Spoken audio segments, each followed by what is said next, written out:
போட்டுட்டு தூங்கிட்டாங்க போல. ஆனா அப்படியும் தெரியல ராஜி, இங்க மக்கள் இருக்காங்களா முதல்ல?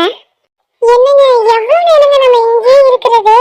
எனக்கு தெரியல ராஜி, ஆனா எனக்கு தெரிஞ்ச இந்த கிராமத்துல ஒரு மக்கள் கூட இல்லைன்னு மட்டும் தெரியுது. எல்லார் வீடுமே ரொம்ப கொடூரமா இடிக்கப்பட்டிருக்கு. அது மட்டும் இல்லாம பல இடத்துல தீ வச்ச மாதிரி இருக்கு. எனக்கு என்னமோ நம்ம இங்க இருக்கிறதும் சேஃபானு தெரியல. ஆனா நம்ம வேற என்னங்க பண்றது? கார் ஒரு அடி கூட நகராது. நம்ம இன்னைக்கு நைட் ஃபுல்லா இங்க தான் இருக்கணும் போல. சரி ஓகே ராஜி, நீ கொஞ்ச நேரம் ரெஸ்ட் எடு, நான் முழிச்சிருக்கேன். சரிங்க. ஆமா, யார் இவங்க? இந்த கிராமத்துல ஒரு மக்கள் கூட கிடையாது. நம்ம தான் எல்லாரையுமே அழிச்சிட்டோமே, இவனுங்க மட்டும் எப்படி? அச்சோ பேய், இங்க எப்படி பேய் வந்துச்சு? யாராச்சும்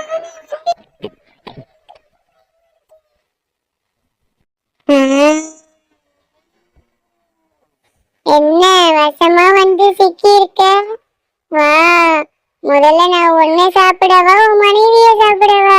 வேணாம், என் மனைவியை விட்டு என்னையே சாப்பிடு. என்னங்க யார்கிட்ட பேசிட்டு இருக்கீங்க? ஏங்க நம்ம பக்கத்துல இருக்கிறது பேயாங்க? ஆமா, நான் பேய் தான். இப்ப நீ சொல்லு, உன்னை சாப்பிடவா இல்ல நான் உன் கணவரை சாப்பிடவா? வேணாம் வேணாம், நீ என்னையே சாப்பிடு, அவரை விட்டு. சரி சரி, பொழைச்சு போங்க.